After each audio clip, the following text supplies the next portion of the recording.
How to find Steam QR code on PC. Hi guys, welcome to our channel. Let's begin. If you want to find Steam QR code on your PC, you want to open the Steam app on your PC, or you can also open up any web browser and open the Steam login page.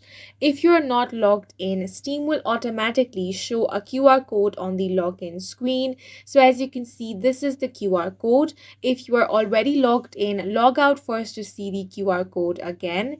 Now you want to open the Steam app on your phone, then go to Steam Guard, tap on your profile icon, then select Steam Guard. Now select scan a QR code, then you want to scan the code on your PC.